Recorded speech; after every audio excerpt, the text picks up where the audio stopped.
I wasn't expecting that. How's it going, everybody?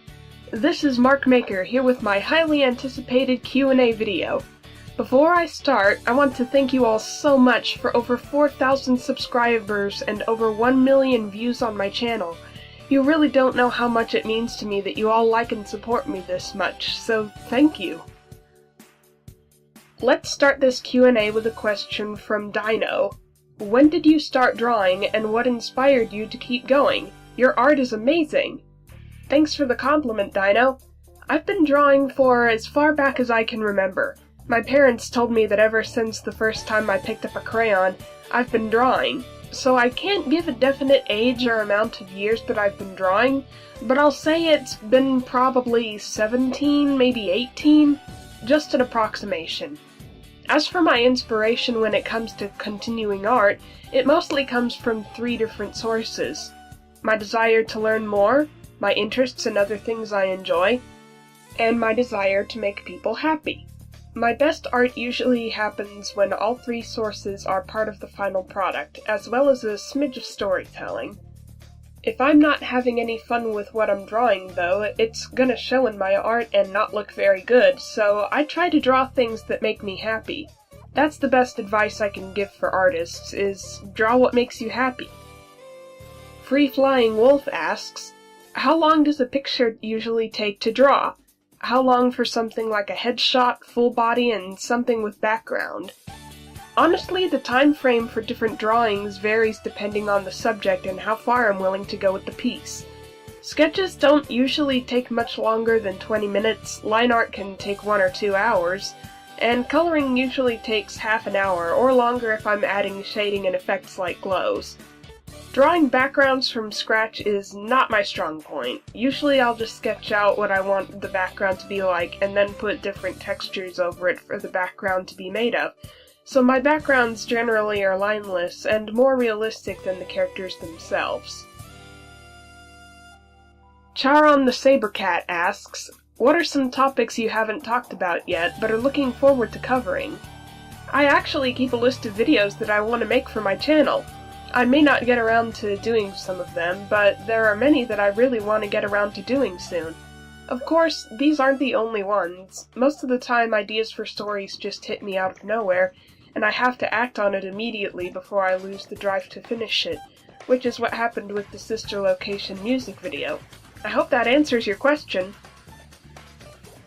The Scrappy Stinger from Tumblr asks, do you exclusively draw in digital, or do you work in other mediums? I mostly do digital art. Before I got out of high school, I did more traditional art, and doodled in sketchbooks and lined paper, but now that I have some experience with a tablet and I know how to work my digital art program, I find it easier to make art digitally than traditionally. Sometimes I'll start an art piece by doing a traditional sketch and then doing the line art and color digitally, but that's a rare occasion. Nikita Fox SP asks, what program do you use to animate?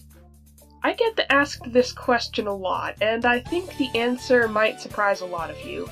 Or it might not. But the only programs I have worked with are Paint Tool Sai and Windows Movie Maker. I've recently installed Synfig Studio and Shotcut, which are a free animation program and a free video editing program respectively, but I'm still learning how to use them. It will probably take me a long time before I'm comfortable using them exclusively. If anyone is interested in downloading these programs or learning about them, I'll leave links to their websites in the description below. Anonymous from Tumblr asks, how do you choose your colors? Well, most of the time if I'm drawing canon characters, I'll use their actual color palette from whatever they're from, but if I'm drawing my interpretation of a character with no set appearance, or if I'm making my own OC, then I usually just go to Google and find a color palette that I feel fits the character the best. For example, I've made pony OCs before, and when I do, I usually go to the pony generator first. Not just to build the character there and then end it, but for color ideas as well as figuring out the anatomy that the pony should have in the mane and tail style. I never just crop the picture out of the generator and end it there. I use it as a reference for other drawings of the same character. I feel like the generator is a good tool for artists if it's used this way, but you should never create your character using just the generator. I use it as more of a reference guide than anything else. Hannah asks, how do you get past writer's and artist's block? Mostly I just wait for it to go away. Whenever I have it, it doesn't stick around for very long, except some rare times when it just can't seem to leave me be. If that ever happens, I try listening to music that I like and just doodling. It doesn't have to be a serious drawing, it just has to be a drawing, or even a series of different sketches of characters. What usually happens is after that I'll look back at the sketches and find one that I'd like to turn into a full art piece.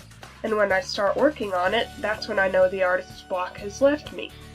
A lot of the time, though, ideas just seem to come to me on their own, but I know that isn't the case for every artist, so I hope my answer has helped in some small way.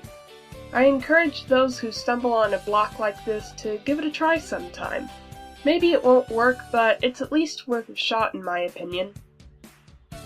Anonymous from Tumblr asks, what are some tips for fellow amateur animators? Are there any tricks you use to make it easier? Because I always struggle with it. Honestly, the best sort of animation advice I can offer is to take inspiration from and use references from the animations and cartoons that you enjoy the most. You'd be surprised how many things you can learn from animation analysis videos on YouTube as well, like animation smears, the anatomy of different types of walks, and many others. Tracing frames of an animation is also a good way to learn if you're just starting out with animation, or if you're going for a more rotoscope style of animation, but do your best to branch off into your own style as you gain more experience. The Fluffy Kitty with Adventure asks, how did you make this animation? All of my animations are made frame by frame, one picture after another, and put together in Windows Movie Maker or on a site that can turn my frames into a GIF. For a fully colored animation like my Metaton animation meme video, I start with a sketch of the frame that I'm working on, then I do the line art, add some color, and then the background and additional effects. I do this with every single frame of an animation, which means that my animations tend to be imperfect and take some time to make. Admittedly, though, I'm still learning about animation myself, but I hope this bit of insight about my animation process has helped to teach you something. Anonymous from Tumblr asks, who do you love most? Well, there's all different types of love. I don't have anyone I love romantically, and I think I might be aromantic, which is fine with me. Platonically speaking, the one I love most is my best friend Sierra. You all would be surprised how many videos I've made because she inspired me to make them. I often refer to her as my platonic soulmate, aka Moirail, and she means so much more to me than I can properly put into words. But there is another kind of love that I don't have any other name for except fan love, because the support that my subscribers and followers give me is incredible, and I won't be able to thank you all enough for that. It makes me incredibly happy that I'm able to entertain so many people. I hope I can keep making you happy and proud. That's all for the Q&A video. I'd like to hear from you about what you'd like my next video to be. I want it to be centered around My Little Pony, but what topic should I cover? Please comment below and let me know what you'd like to see. This has been Mark Maker, and I love you all!